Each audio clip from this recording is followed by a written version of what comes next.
السلام علیکم ورحمۃ اللہ ایک بہت خاص ویڈیو لے کر آیا ہوں انشاء اور تلفظ سیریز میں شہداء یا شہداء ایک زبر سے معنی کس طرح بگڑتا ہے، مفہوم کس طرح بدلتا ہے۔ تو اس کے علاوہ بھی کچھ اور مثالیں ہوں گی، تو چلیے ویڈیو شروع کرتے ہیں۔ آپ یہاں دیکھیں شہداء اور شہداء، تو سبھی جانتے ہیں شہید کی جمع ہے شہداء، یعنی شین پر پیش ہے پر زبر، جیسے شہدائے کربلا، شہدائے کربلا، یاد رکھیں گے اس کو۔ تو شہید کی جمع ہے شہداء۔ اب آگے دیکھیں ہم، ایک اور لفظ ہے شہداء، یعنی شین پر پیش اور ہے ساکن، شہداء۔ اس کا معنی ہوتا ہے آوارہ، بد کردار وغیرہ وغیرہ۔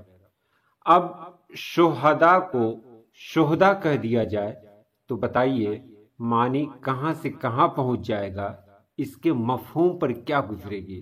تو شہدائے کربلا نہ کہ شہدائے کربلا، اس سے مفہوم نہ صرف بگڑے گا بلکہ یہ غلط کلمہ کہلائے گا، امام حسین کی شان میں گستاخی ہو جائے گی۔ حوالہ کتاب انشاء اور تلفظ، لکھنے والے ہیں رشید حسن خان، صفحہ نمبر 60۔ اس کے بعد یہاں دیکھیں تعظیمی کلمات کا استعمال۔ جب نام سے پہلے ڈاکٹر یا پروفیسر لکھ دیا تو پھر نام کے بعد صاحب لکھنے کی ضرورت نہیں۔ اسی طرح جب نام سے پہلے جناب لکھ دیا تو پھر نام کے بعد صاحب لکھنے کی ضرورت نہیں۔ اگر نام کے بعد صاحب لکھا ہے تو پھر نام سے پہلے جناب لکھنا مناسب نہیں۔ جناب ایڈیٹر صاحب، جناب ڈاکٹر صاحب، جناب پرنسپل صاحب، سبھی میں جناب اور صاحب میں سے ایک لفظ زائد ہے، یعنی جناب لکھے تو صاحب نہیں، صاحب لکھے تو جناب نہیں۔ جناب اور صاحب میں سے ایک لفظ زائد ہے۔